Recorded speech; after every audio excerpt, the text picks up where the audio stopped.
Nestled deep within the misty ridges and hidden hollows of the Appalachian Mountains, a mystery has quietly echoed for centuries. It's not carved into stone or shouted in history books, but whispered from generation to generation. It's the story of a people who defied easy classification, who were neither white, black, nor Native American. They are the Melungeons. If you've never heard of them, you're not alone.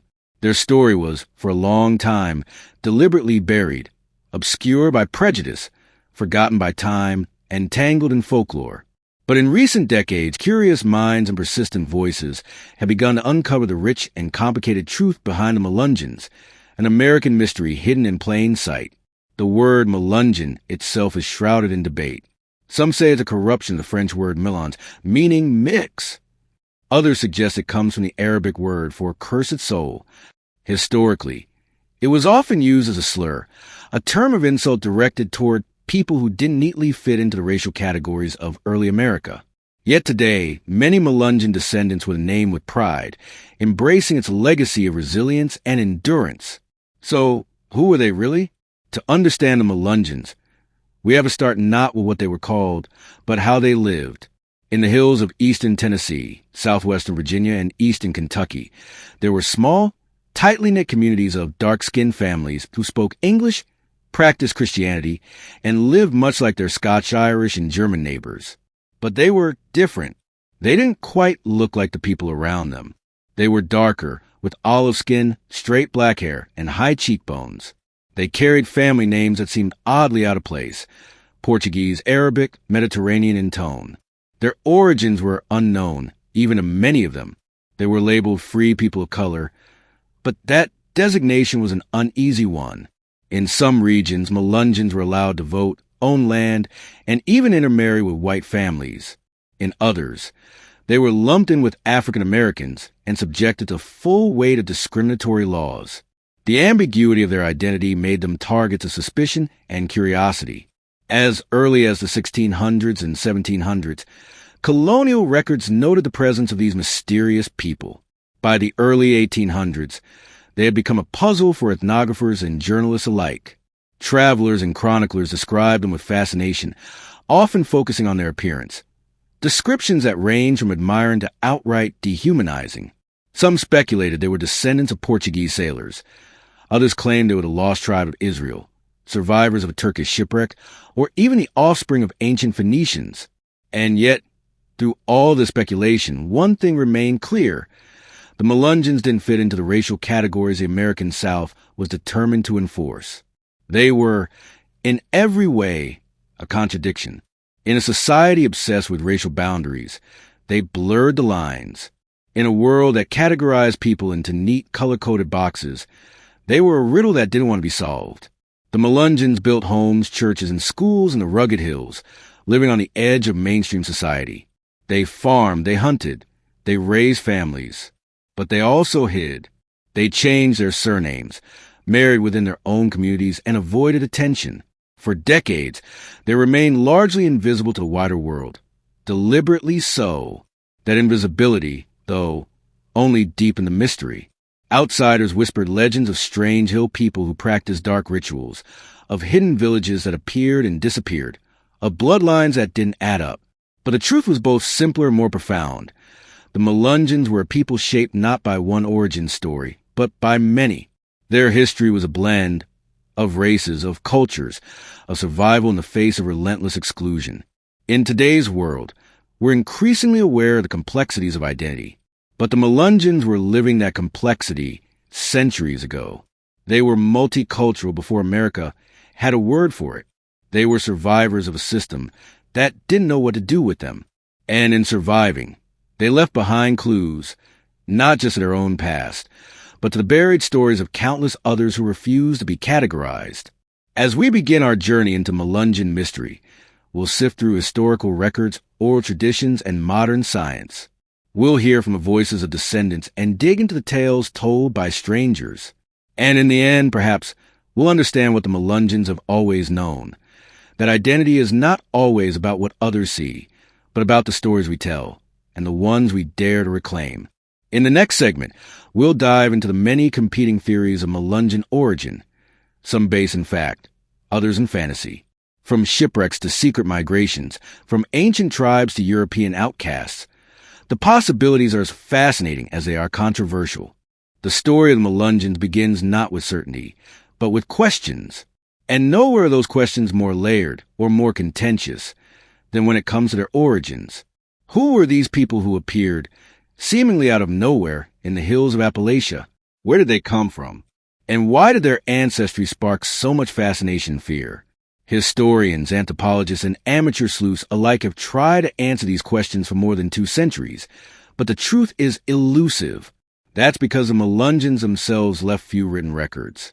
Much of their history exists in the shadows, carried down through oral traditions, half-remembered family tales, and scraps of legal documents. What we're left with is a puzzle, a tangle of facts, legends, and educated guesses. Let's start with the simplest and perhaps most controversial theory, that the Melungeons were a mixed racial descent, combining European, African, and Native American ancestry. This triracial theory has gained wide acceptance among many scholars today, supported by DNA evidence and genealogical records. According to this view, the Melungeons were formed from unions between early white settlers, freed or escaped African slaves, and indigenous peoples in the southeastern United States. But while this explanation fits the data we now have, it wasn't always so accepted. For much of American history, this theory was deliberately suppressed. Admitting to African ancestry, in particular, could mean loss of land, voting rights, or even freedom in parts of the South. As a result, many Melungeons went to great lengths to deny black heritage, preferring instead more exotic, less stigmatized explanations. That's where the alternative origin stories come in, wild, colorful, and often fantastical. One of the most enduring is the Portuguese theory. According to this tale, the Melungeons were descendants of Portuguese sailors who were shipwrecked on the Carolina or Virginia coast in the 1500s. Stranded and isolated, they moved inland and intermarried with Native Americans. This theory was so popular among Melungeons themselves that many listed Portuguese as their race on census forms or legal documents well into the 20th century. It was a safer identity to claim, foreign yes, but still technically white under the law. Then there's a lost colony theory. The idea that the Melungeons are the descendants of survivors from a mysterious Roanoke colony, which vanished from the North Carolina coast in the late 1500s. Some theorists argue that these English colonists fled inland and mixed with local native tribes, eventually becoming the Melungeons of Appalachia. While this explanation remains speculative, it does highlight how deeply intertwined the Melungeon mystery is with other unresolved chapters of American history. Other theories go even further afield. Some claim Turkish or Middle Eastern ancestry, suggesting that Ottoman sailors or Moorish slaves brought to the Americas by early explorers managed to escape and form hidden communities. There's even a theory that the Melungeons are descendants of the Phoenicians, ancient seafarers from the Mediterranean who, according to legend, crossed the Atlantic long before Columbus. These stories, while often dismissed by mainstream historians, serve an important purpose. They offer Melungeons a way to explain their difference without surrendering to the harsh racial hierarchy of the American South. They allowed for pride, for mystery, and for a sense of ancient origin that defied the dehumanizing labels placed upon them. But even among the more grounded theories, there's considerable disagreement. Some researchers point to colonial Virginia as the original homeland of the Melungeons, noting the appearance of mixed-race families with familiar surnames, Collins, Goins, Gibson, Bunch, in court records as early as the 1600s. These families were often free people of color, landowners, and even slaveholders themselves, and many migrated southward into the Appalachian frontier to escape increasing restrictions in the Tidewater region. Others suggest that the Melungeons came from the Carolina backcountry, or even from Spanish Florida. The reality may be that all these theories hold a kernel of truth, that the Melungeons were not one people, but many, a convergence of outcasts, refugees, and survivors who found each other in the highlands and made a life together away from the prying eyes of the outside world. One of the most compelling things about the Melungeon story is that it mirrors the story of America itself, a nation forged from mixtures, migrations, and the constant reinvention of identity. But unlike the dominant narrative of melting pots and manifest destiny, the Melungeons represent a hidden current in the American experience, one shaped by exclusion, resistance, and cultural camouflage. It's important to note that while the academic world has only recently embraced the triracial identity of the Melungeons, they themselves always knew they were different. They didn't need DNA tests or genealogy charts to tell them that they didn't fit into the rigid boxes imposed by white society. They felt it every day in the way they were looked at, spoken to, and legislated against. In the next segment, we'll explore how early records first documented these mysterious people and what those documents reveal and conceal about how Melungeons were seen by their neighbors, their governments, and even by themselves. The Melungeons may be cloaked in mystery, but they didn't go entirely unnoticed by early settlers and colonial record keepers. As European expansion pushed deeper into the North American interior, encounters with groups that defied racial expectations started cropping up in court documents, land grants, and personal letters. And while these records are often fragmentary or biased, they offer critical clues about how the Melungeons lived and how they were perceived. To trace the earliest written mentions of these people, we must venture back to colonial Virginia and the Carolinas in the 1600s and early 1700s. It's here that we find some of the surnames later associated with the Melungeons, names like Collins, Goins, Gibson, and Bunch, appearing in legal documents that refer to free people of color. These families often owned land, paid taxes, and lived relatively autonomous lives. But even then, their racial status was a source of confusion and contention. One of the most frequently cited early references comes from the 1740s, when Virginia's colonial records mention a group described as dark-skinned, swarthy, or of Portuguese descent. These individuals were often involved in land disputes or legal proceedings where their racial identity had a direct impact on their rights. For example, the ability to testify in court, inherit property, or marry freely was often determined by one's perceived race. For many Melungeons, these bureaucratic decisions became matters of survival. Take the case of the Gibson family. In 1700 Virginia, several members of this family fought lengthy court battles to prove they were not black, a legal distinction that, under the racial codes of the time, could mean the difference between freedom and enslavement. They claimed Portuguese or Native American heritage as a strategic defense, and often the courts sided with them, not necessarily because their stories were believed, but because their communities viewed them as separate from enslaved black populations. These early settlements were often in remote or marginal lands, places where official oversight was minimal and community bonds were everything. This gave the Melungeons a degree of insulation, allowing them to live relatively undisturbed. But that isolation came at a cost. It enabled the growth of rumors, prejudices, and misconceptions.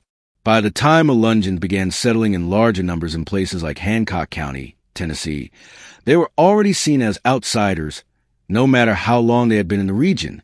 Perhaps the most famous early Melungeon settlement was in the Newman's Ridge and Blackwater Valley area of northeastern Tennessee. By the late 1700s and early 1800s, multiple Melungeon families had taken root in this rugged, mountainous terrain. It was not prime farmland, nor was it easily accessible, but offered something far more valuable: seclusion. Away from prying eyes and hostile authorities, the Melungeons could build their own communities, worship in their own churches, and marry among their own kind. Travelers and government officials who passed through these regions often recorded their impressions, and these records are both revealing and troubling. One such traveler, from the early 19th century, described the Melungeons as neither Negro nor Indian, but something in between. Another, less generously, called them mongrels, reflecting the deep racial biases of the era. Yet despite the derogatory tone, these records inadvertently provide insight into Melungeon culture and identity. They mention tight-knit family structures, self-sufficiency, and a strong oral tradition. Church records also offer glimpses into Melungeon life. Many of these communities were deeply religious, with affiliations to Baptist or Methodist denominations. While they were often denied entry to white churches, Melungeons frequently established their own congregations. These places of worship became more than just spiritual centers. They were social hubs, schools, and venues for community decisions. One curious pattern that emerges from these records is the repetition of intermarriage among a limited set of surnames. This was a mere coincidence. Melungeons often married within a small circle of families, partly out of cultural cohesion, but also as a protective mechanism. Marrying outside the community risked exposure, legal trouble, or outright violence. Within their circle, however, Melungeons could maintain their identity and keep their lineage intact. Despite this insularity, Melungeon communities weren't static. As America grew and changed, so did they. Some families moved westward, seeking better opportunities in Kentucky, Missouri, or even Ohio. Others assimilated into local white or black populations, shedding the Melungeon label in favor of more socially accepted identities. In some cases, Melungeons simply disappear from records altogether, reclassified as white, mulatto, or Indian, depending on who was doing the classifying. These shifting labels further complicate the Melungeon mystery. What one census taker might call a free person of color, another might list as white just a few years later. This inconsistency reflects both the evolving nature of race in America and the strategic maneuvering of the Melungeons themselves. In a society obsessed with color lines, they learn to walk the narrow space in between. As we examine these early encounters and settlement patterns, a picture begins to emerge, not a lost tribe or exotic strangers, but of ordinary people navigating extraordinary circumstances. The Melungeons weren't mythical beings. They were farmers, parents, laborers, and churchgoers. They built lives in the margins, not because they wanted to, but because they had to. In the next segment, we'll explore how these communities were treated by their neighbors and governments, and how Melungeons were legally and socially pushed to the edge of American society. From courtrooms to classrooms, the Melungeons would face decades of discrimination, forcing them to adapt in ways both ingenious and heartbreaking. For the Melungeons, being different wasn't just a matter of appearance. It was a social sentence. Despite being native-born Americans, many Melungeons were made to feel like foreigners in their own land. As racial lines hardened in the 19th century, especially in the wake of slavery and the Civil War, the Melungeons found themselves increasingly targeted by laws, institutions, and social practices designed to define and exclude them. This was not just a struggle for dignity. It was a fight for survival. The root of the problem was ambiguity. Melungeons didn't fit neatly into the black and white racial categories that defined much of American life in the 1800s. They weren't white enough to enjoy full legal protections, and they weren't black enough to fall under the same civil restrictions applied to African Americans. This middle ground status meant that their treatment varied wildly by region, by official, and even by the mood of their neighbors. One of the most telling examples of systemic discrimination was in public education. In many southern states, schools were rigidly segregated. White children attended well-funded institutions. Black children, if they were allowed to attend at all, went to under-resourced colored schools. But what about the Melungeon children? The answer was far from consistent, and often deeply humiliating. In some counties, Melungeon children were banned from both white and black schools, left with no educational option whatsoever. In others, they were forced into the colored schools despite protests from their parents. Many Melungeon families resisted this forced categorization, sometimes with a court in hopes of defending their children's right to education, but the outcome was rarely in their favor. One infamous example occurred in Lee County, Virginia, in the late 1800s. A Melungeon man named Vardy Collins, whose descendants had lived in the area for generations, attempted to enroll his children in the local white school. Officials rejected the application, declaring the Collins family colored. Despite Vardy's protests and the family's long history of being recognized as Portuguese or Native American, the ruling stood. His children were denied. And it wasn't just schools. The courts, too, became instruments of exclusion. In several states, Melungeons were denied the right to testify against white people in court, an echo of the old slave codes. They were sometimes prohibited from voting or owning firearms. In matters of marriage, anti-miscegenation laws often classified Melungeons as non-white, effectively banning them from marrying whites even if they had long been accepted as part of the local community. This legal marginalization had tangible consequences. Melungeons were often denied jobs, land rights, and public services. In court disputes, their testimony could be discounted. In criminal cases, they were sometimes convicted without the right to a fair trial. And socially, they faced the same types of prejudice endured by other marginalized groups: ridicule, violence, and ostracization. Yet amid this adversity, the Melungeons did what marginalized communities have done throughout history. They adapted. One method of survival was what scholars now call racial passing. Many Melungeon families, when possible, chose to identify as white on census forms and in legal documents. This was a calculated risk. While it could lead to better treatment and more opportunities, it also meant distancing themselves from their community, traditions, and sometimes even family members who were more visibly different.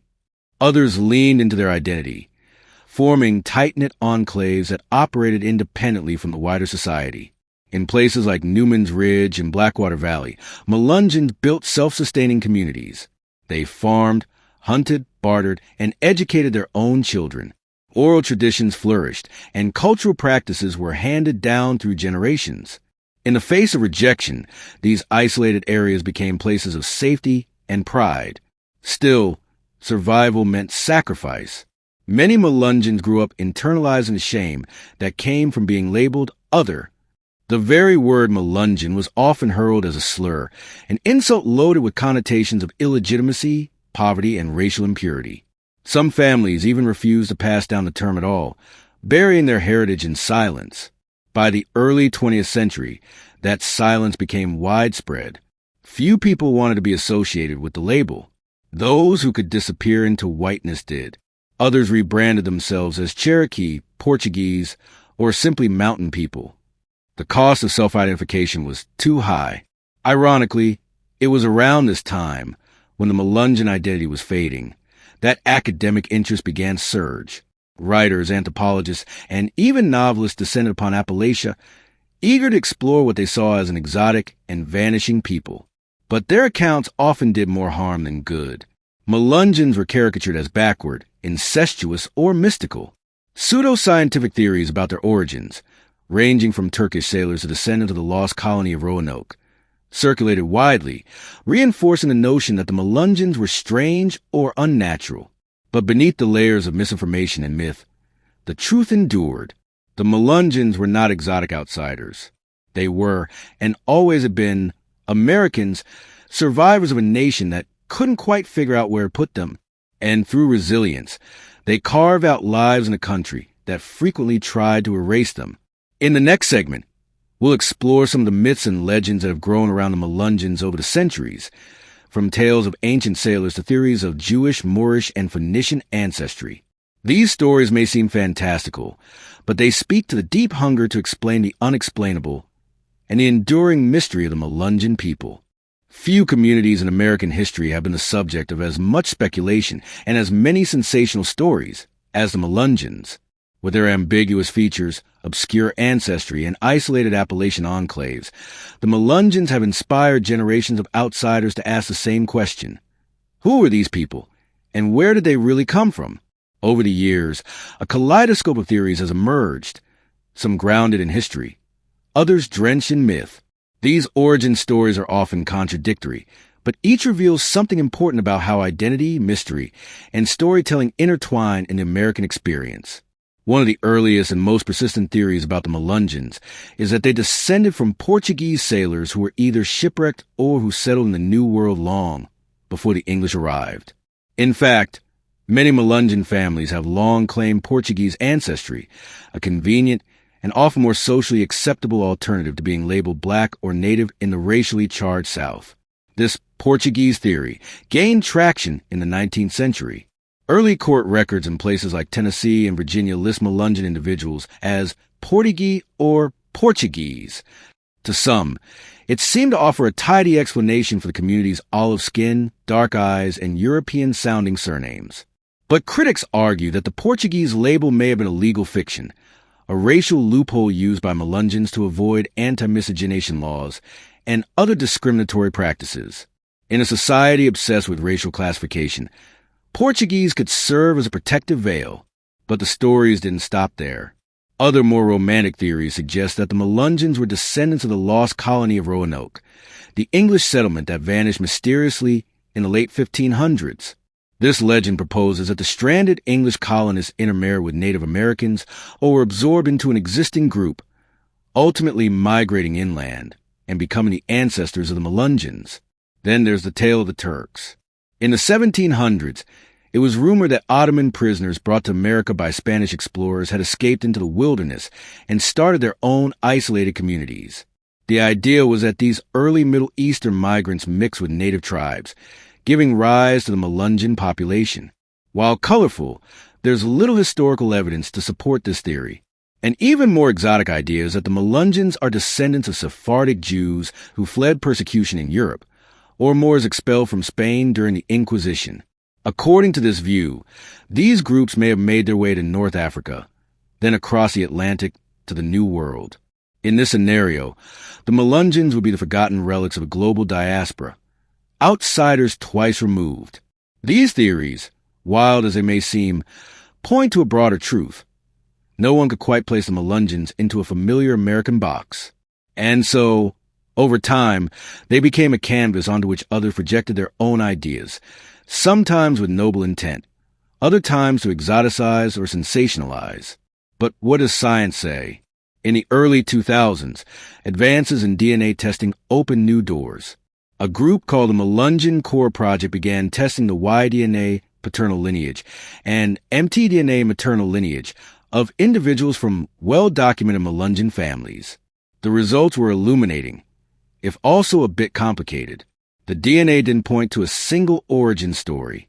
Instead, it confirmed what many had suspected. The Melungeons were mixed, a blend of European, Sub-Saharan African, and Native American ancestry. The proportions varied by family, but this tri-racial identity was consistent. It supported the idea that Melungeons weren't descended from one mythical source, but rather from multiple streams that converge in colonial America's early melting pot. Some researchers, like Dr. Elizabeth Hirschman and Brent Kennedy, have tried to link specific genetic markers to Sephardic Jews or Mediterranean populations. Kennedy, a Melungeon descendant himself, was instrumental in bringing Melungeon identity back into public discourse in the 1990s. His book, The Melungeons, The Resurrection of Proud People, was both a call to embrace heritage and a catalyst for renewed interest and debate. Still, DNA can only tell part of the story. Genetics may reveal ancestry, but they can't fully explain culture, community, or the reasons why people choose certain identities over others. As some scholars have noted, the Melungeon experience is as much a social phenomenon as it is a biological one. Interestingly, many modern Melungeon descendants have embraced the idea of being from everywhere. Rather than deny their mixed background, they wear it as a badge of resilience and adaptability.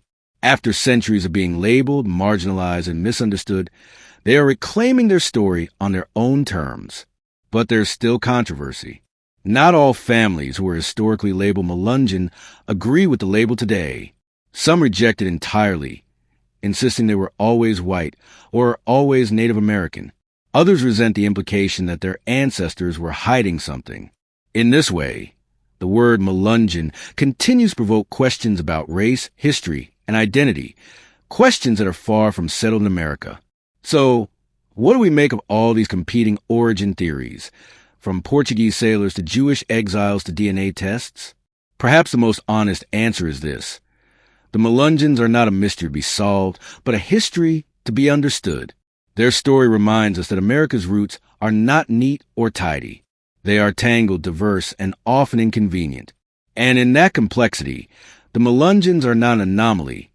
They are a reflection of the American story itself. In the next segment, we'll explore how the Melungeons began to vanish from public view in the 20th century, by choice, by force, and by the inexorable march of time. The silence around their name would last for decades, until a surprising revival began. As the 20th century dawned, the Melungeons, once a distinct and mysterious community in the Appalachian hills, began to slowly disappear from view. But this disappearance wasn't marked by mass migration or sudden extinction.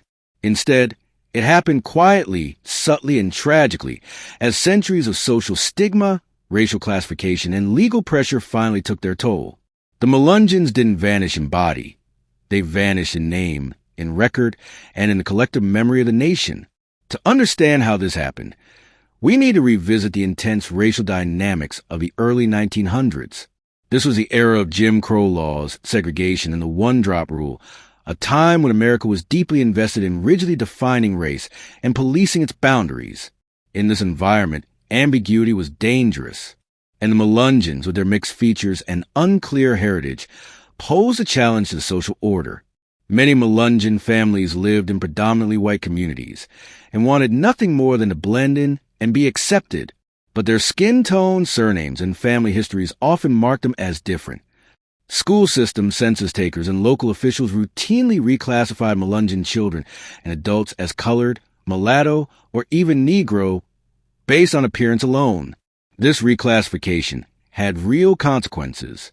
It could mean denial of education, loss of property rights, disenfranchisement, or exclusion from white-only institutions. For many Melungeons, especially those living in the Upper South, in Tennessee, Virginia, and Kentucky, this threat forced a terrible choice: to disappear as Melungeons and assimilate into whiteness, or to hold on to their identity and risk being marginalized. Most chose assimilation. Census records from the early 1900s show the gradual erasure of the Melungeon label. Families that were once listed as free people of color, or even mulatto, began to appear as white. Names were changed or shortened. Oral histories were kept quiet. Children were raised without any mention of Melungeon heritage. In public, they were white. In private, the stories lived on, but only barely. The silence was both a survival strategy and a cultural tragedy. By shedding their Melungeon identity, these families could protect themselves and their children from discrimination. But the cost was enormous, a severing from their past, their traditions, and their unique place in American history. Interestingly, the vanishing of the Melungeons during this period was not only driven by social pressure. There was also a concerted effort by officials and academics to erase or downplay their existence. In courtrooms, Melungeon ancestry was used to discredit individuals, particularly in cases involving interracial marriage. Being accused of being Melungeon could void a marriage license, get someone fired, or ruin a family's reputation. Newspapers and local histories often omitted or dismissed Melungeon communities. When they were mentioned, it was usually with derogatory language, portrayed as backwards, lawless, or degenerate. These portrayals, combined with lack of formal documentation, helped push Melungeons further into the shadows. Even within families, the silence grew. Many children of Melungeon descent grew up hearing rumors about Portuguese or Black Dutch ancestors, but few received direct answers. Grandparents and parents, eager to protect future generations from prejudice, often deflected questions or buried the truth. The result was a generation disconnected from its roots, unsure where it came from or what it meant to be Melungeon. Yet, even as a Melungeon identity faded from the public eye, it never fully disappeared. In isolated hollows and tight-knit communities, the stories lingered, passed down in whispers and half-told tales. Some families clung to the label in private, wearing it like a badge of quiet resilience. Others only began to rediscover their heritage much later in life, through family reunions, old photos, or the accidental discovery of a birth certificate with a forgotten racial category. The mid-20th century saw the last vestiges of the old Melungeon way of life. With modernization, migration, and integration, the close-knit enclaves that once defined Melungeon identity began to dissolve. Young people left the mountains for jobs in cities. Schools were integrated, neighborhoods diversified, and with these changes came both freedom and loss. For many Melungeon descendants, the 20th century was a time of forgetting, but also of healing. By leaving behind the burdens of the past, they gained access to opportunity and safety. But they also lost a richness of a shared history, a culture forged in secrecy, endurance, and complex ancestry. The vanishing of the Melungeons wasn't total. It was more like a hibernation, a temporary retreat in response to a hostile world. And like all things buried, the Melungeon identity would eventually rise again. In the next segment, we'll explore how the Melungeon story was revived in the late 20th century by scholars, activists, and descendants eager to reclaim their roots. What they uncovered shocked some, inspired others, and reignited a national conversation about race, identity, and forgotten people of Appalachia. For much of the 20th century, the Melungeons seemed to disappear into the tapestry of mainstream America. But the truth never stays buried forever. In the 1990s, a cultural reawakening began. Whispers from old family tales, unanswered questions about ancestry, and a growing national interest in genealogy stirred something deep within Melungeon descendants. A new generation wasn't content with the silence. They wanted answers. They wanted identity. And thus began the Melungeon revival. The spark that lit the fire came from multiple sources. One was the work of authors and researchers who dared to speak the word Melungeon aloud again. Brent Kennedy, a professor from Virginia's Clinch Valley College, was among the most influential voices in this revival. His 1994 book, The Melungeons, The Resurrection of a Proud People, was groundbreaking. In it, Kennedy explored his own family's mysterious roots and proposed bold theories about Melungeon origins, including a possible connection to Mediterranean and Middle Eastern ancestry. Kennedy's book wasn't just academic. It was personal. He described growing up with darker features and hearing relatives talk of being Black Dutch or Portuguese, but never getting a straight answer. His work resonated with thousands of others who had experienced the same ambiguity, the same silence. For them, Kennedy gave permission to ask the questions they'd long buried. The book caused a stir. Some scholars criticized Kennedy's theories as speculative or lacking hard evidence. Others saw his work as a powerful act of reclaiming cultural identity. But regardless of academic debate, Kennedy's book did something crucial. It reignited curiosity. Suddenly, people all across Appalachia and even beyond were digging into their family trees and dusting off old stories. Then came the Melungeons. The first Melungeon reunion, held in Wise County, Virginia in 1997, was more than a gathering. It was a homecoming. Descendants from Tennessee, Kentucky, Virginia, North Carolina, and elsewhere converged to share stories, compare genealogies, and for the first time, publicly embraced their Melungeon identity. There was laughter, tears, and a sense of profound connection. The people who had been scattered, silenced, and misclassified were beginning to find each other again. These reunions, often held under the title Melungeon Heritage Association events, became annual pilgrimages. People brought old photographs, historical documents, and DNA test results. They listened to speakers, attended workshops, and tried to piece together a narrative from centuries of erasure. Some were shocked to discover Melungeon ancestry. Others had always known, but had never felt safe saying it out loud. In this new community, there was pride, not shame. The internet played a crucial role in this cultural renaissance. Online forums and genealogy websites allowed descendants to connect across states and time zones. Information that had once been fragmented across courthouses and family Bibles was now digitized and searchable. People began collaborating, sharing theories, and mapping out family links with astonishing speed. Meanwhile, the scientific world began catching up. Advances in DNA testing, especially mitochondrial and Y chromosome testing, allowed researchers to explore genetic patterns among Melungeon families. While some early genetic studies sparked controversy, especially around their interpretation, others confirmed what Melungeons had long believed, that their ancestry was indeed mixed, including European, African, and Native American markers. But here's the deeper truth. The revival wasn't just about genetics. It was about identity. It was about reclaiming something that had been stolen by shame, by racism, by systemic erasure. For many, being Melungeon was no longer something to hide. It was a legacy to be honored. This revival also triggered broader cultural conversations about race, heritage, and the American tendency to fit people into neat categories. The Melungeon story challenged these boundaries. How could someone be both white and non-white? What did it mean to be multiracial in a society built on binaries? The Melungeons, by their very existence, complicated the narrative. And that complexity was powerful. It inspired artists, musicians, and filmmakers. Documentaries like The Melungeons, A People in Search of America, 2002, and various PBS specials introduced the Melungeon story to wider audiences. Writers and poets began exploring the Melungeon experience as a metaphor for forgotten histories and fractured identities. In reclaiming the word Melungeon, descendants found not only a sense of self, but a sense of shared struggle and resilience. They were the children of survivors, people who had lived through persecution, legal challenges, and cultural erasure, and yet they endured. By the early 2000s, the Melungeon revival had become more than a movement. It was a reckoning. Schools began including Melungeon history in local curriculums.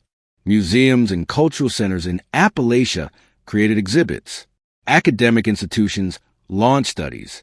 What had once been a whispered word was now a subject of study, celebration, and pride. Still, the journey wasn't without its difficulties.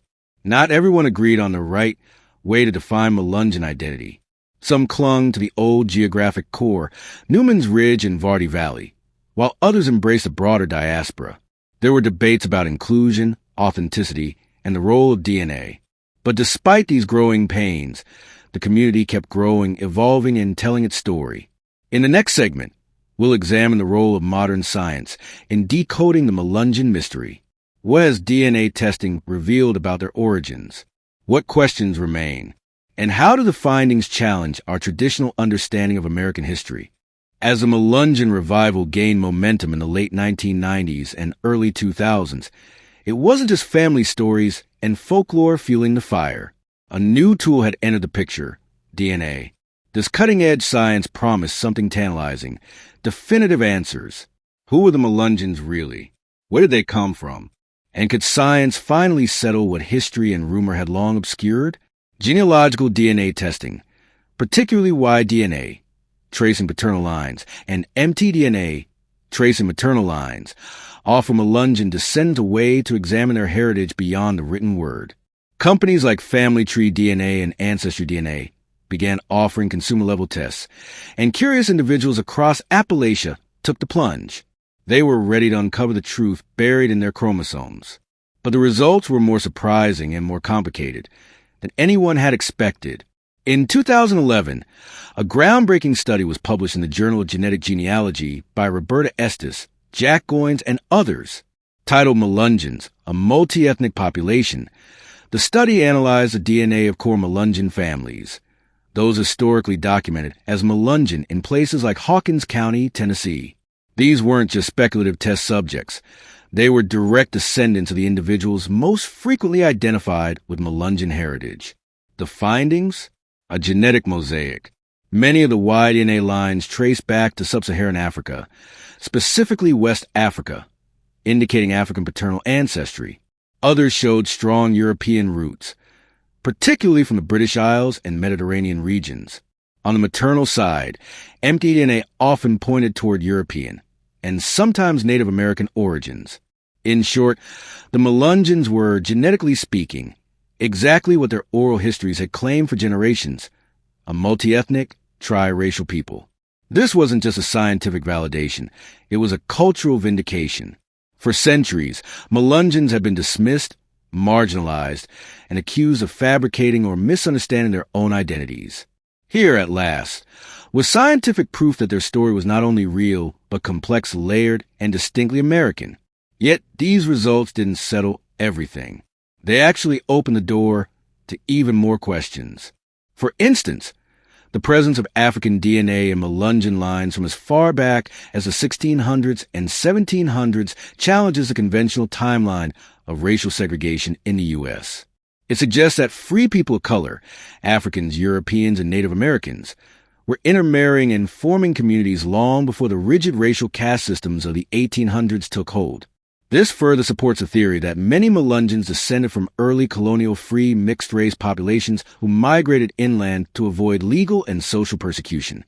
Moreover, the absence of definitive markers linking Melungeons to exotic theories, like Turkish sailors, Moorish pirates, or ancient Phoenicians, sparked debate. While some of these romantic notions were debunked by DNA, they remained important cultural touchstones. Many Melungeon descendants embrace them symbolically, if not literally, as part of the mystery and poetry of their heritage. Then there was the socio-political layer. Some people felt uncomfortable with the African ancestry revelations. After centuries of passing as white or Portuguese, the reintroduction of African roots challenged long-held family narratives and self-perceptions. Others embraced it with pride, recognizing that their ancestors had endured slavery, segregation, and discrimination, and had survived. The DNA also revealed something striking. Many Melungeon men descended from lines that had faced significant legal barriers to land ownership, voting, and marriage. The genetic evidence of African roots, when combined with historical records of anti-miscegenation laws, property seizures, and forced reclassification, paints a picture of systemic erasure. The science didn't just tell a story of origin, it exposed a legacy of marginalization. But beyond the scientific data lay something even deeper: identity. For many Melungeon descendants, DNA testing became a personal journey. It wasn't just about pie charts or haplogroups. It was about finding where they belonged. And often, it wasn't about confirming one identity. It was about embracing many. This sense of belonging, however, was not always universal. Some scholars and community members warned against placing too much weight on DNA as the sole arbiter of identity. After all, culture isn't always written in genes. You can't sequence oral history or scan Ancestry.com for the shame of being called other. For generations, Melungeons lived a cultural experience shaped by exclusion, secrecy, and survival. No lab result could measure that. Others pointed out the limits of consumer DNA tests. Ethnicity estimates can vary between companies, and many regions, especially those involved in colonization and migration, have overlapping genetic markers. Some Melungeon families got test results that raised more questions than answers. Still, the DNA revolution has undeniably transformed how Melungeon identity is understood. It has validated family stories, connected long-lost branches of kin, and created new frameworks for understanding American history. More importantly, it has helped Melungeons reclaim the narrative of who they are, not as a relic of the past, but as a living people. Science, in this case, didn't close the book on the Melungeons. It turned the page. In our next segment, we'll explore how Melungeons are represented today. How do they fit into the modern landscape of American identity? Are they still misunderstood? And what does it mean to carry the legacy of a people shaped by mystery, survival, and rebirth? The Melungeons have always been a people caught between worlds, often living in the shadows of mainstream American identity. Their origins, shrouded in mystery and surrounded by social and racial ambiguity, have left them vulnerable to misunderstanding, misrepresentation, and even outright denial. As we move into the 21st century, the question remains: how do the Melungeons fit into the modern American landscape? Are they still misunderstood? And, perhaps most importantly, how do they represent themselves today? The resurgence of interest in Melungeon heritage in the late 20th and early 21st centuries has led to a new cultural dialogue, one that actively shapes how Melungeons define themselves in the present. But this hasn't been a simple journey. Despite the newfound pride and recognition that DNA testing and historical research have brought, the Melungeons still occupy a complicated space within the broader tapestry of American racial and ethnic identity. One of the primary struggles that modern-day Melungeons face is a tension between preserving a distinctive, multi-ethnic heritage and integrating into more simplified categories of modern racial identity. In America, race is often viewed through a binary lens, with people being classified as either white or black, with a few additional categories thrown in. This system leaves little room for those who are not easily pigeonholed. For Melungeons, who have historically been a blend of European, African, and Native American ancestry, this system can feel restrictive and limiting. During the era of segregation, the Melungeon community was often forced to choose a racial identity, and many chose to pass as white, hoping to avoid the severe discrimination faced by African Americans. But this choice was rarely as simple as it seemed. Today, many Melungeons, especially those who have learned of their mixed heritage through genealogy or DNA testing, are grappling with how to identify themselves in a contemporary world. The term Melungeon itself has evolved from a pejorative label to a point of pride, but for some, it still carries the weight of past stigmas. In some areas, particularly those with a long history of anti-miscegenation laws and racial purity ideologies, claiming a Melungeon identity can be met with resistance or disbelief. On the other hand, there are those who see the Melungeon revival as an opportunity to redefine what it means to be American. The resurgence of interest in Melungeon history has sparked a broader conversation about racial and ethnic identity in America, one that challenges the black and white categories that have long defined the nation. For many, the Melungeon experience represents a more inclusive vision of America, one that embraces the complexity of its people and histories rather than trying to fit them into narrow boxes. Moreover, modern Melungeon descendants are increasingly asserting their presence in academic and cultural circles. Scholars and genealogists have contributed to a more nuanced understanding of the Melungeon story, recognizing it as part of the larger narrative of mixed-race populations that have existed throughout American history.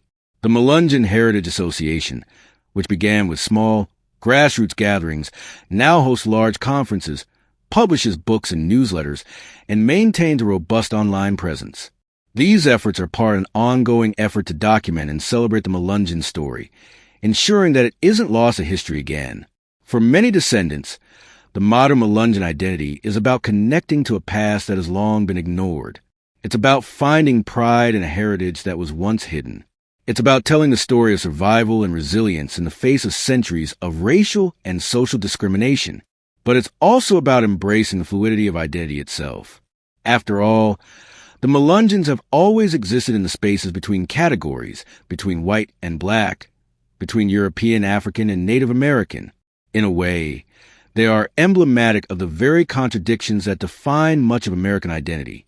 Art, literature, and music have also played key roles in shaping the modern Melungeon identity.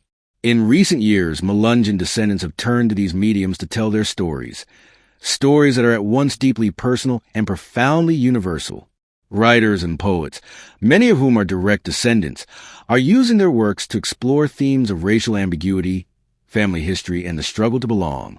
These creative expressions help to bring the Melungeon story into the public consciousness in ways that are deeply human and relatable. The rise of the internet has also been a double-edged sword for the Melungeon community. On one hand, online forums and social media platforms have allowed Melungeon descendants to connect with one another, share information, and celebrate their heritage. Websites dedicated to Melungeon genealogy and history are thriving, and people from all over the world are able to access resources that were once hard to come by. On the other hand, the open nature of the internet has also led to the spread of misinformation and the perpetuation of myths about Melungeon origins. Despite these challenges, Melungeon descendants are determined to continue their journey of self-discovery. For some, this means embracing a complex, multi-ethnic identity that defies the conventional racial categories imposed by society. For others, it means reconnecting with the historical roots that were hidden for so long. But for all, it means telling their story, a story that has been ignored, misunderstood, and now, finally, is being celebrated. In our final segment, we will look to the future. How will the legacy of the Melungeons continue to evolve? How will their story impact the broader conversation on race and identity in America? And what lessons can we all learn from their journey of rediscovery and resilience? As we conclude our exploration of the Melungeon people, we stand at a crossroads, reflecting on their past while contemplating the future of their legacy. The Melungeons have long been a people living in the shadows, their true history obscured by layers of prejudice, mystery, and historical erasure. But today, their story is being reclaimed in profound ways. From DNA studies and historical research to cultural and creative expressions, the Melungeons are no longer an obscure chapter in America's past. They are a living testament to the resilience, complexity, and richness of the American experience. But what does the future hold for the Melungeon legacy?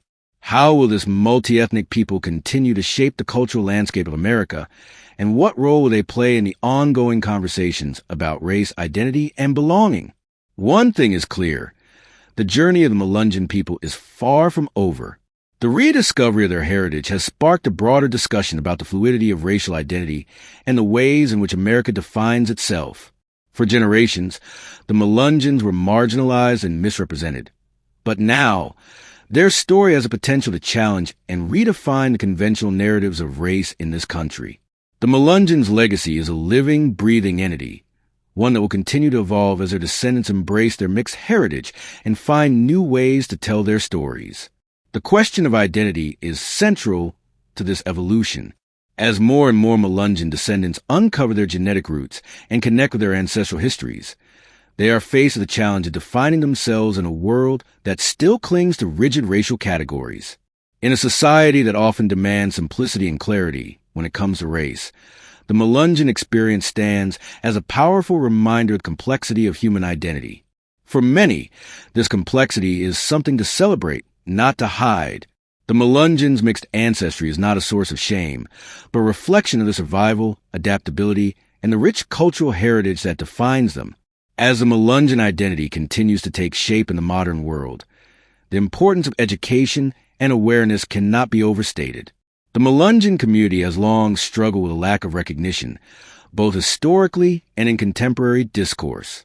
But through the tireless efforts of researchers, genealogists, and Melungeon descendants themselves, the true history of the Melungeons is slowly becoming more widely known. This shift is not only significant for Melungeon descendants, but for the broader American public. The story of the Melungeons challenges us to reconsider our assumptions about race and ethnicity, about how we define whiteness, blackness, and Native American identity. It forces us to confront the uncomfortable realities of American history, of slavery, segregation, and systemic racism, and to acknowledge that the racial boundaries we take for granted are not as clear-cut as we might think. In the future, the legacy of the Melungeons may serve as a model for other communities grappling with questions of identity, heritage, and belonging. The experience of the Melungeons, being a people in the shadows, forging their own path despite societal pressure to conform, resonates with many others who feel they don't fit neatly into predefined categories. Whether they are mixed-race individuals, indigenous people, or descendants of marginalized groups, the Melungeon story speaks to the universal struggle for recognition and respect. One area where the Melungeon legacy could have a profound impact is in the realm of cultural preservation.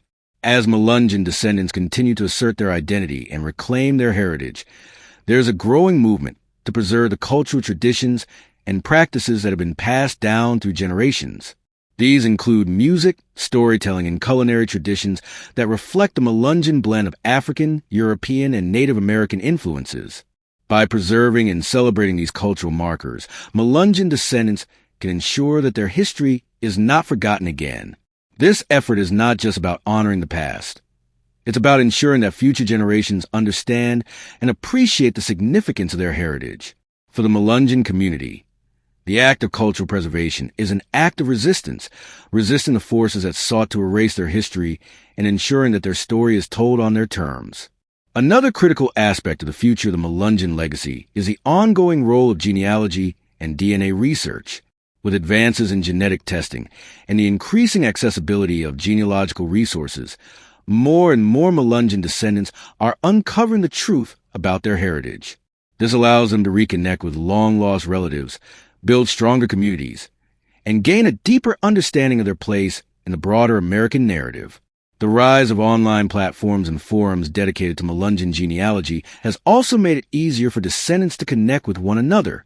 These digital spaces have become essential for those seeking to trace their roots, share knowledge, and foster a sense of community. In the future, these online networks will continue to play a crucial role in the Melungeon revival, helping to unite people from across the country and around the world who share this unique heritage.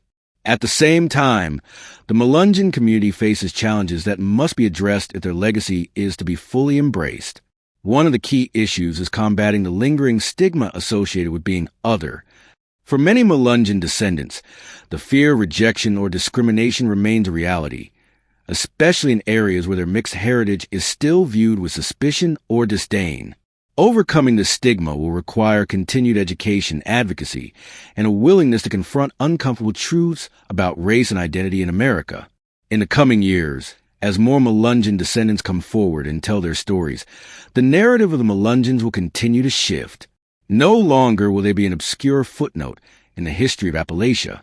They will be a symbol of survival, resilience, and the ever-evolving definition of American identity.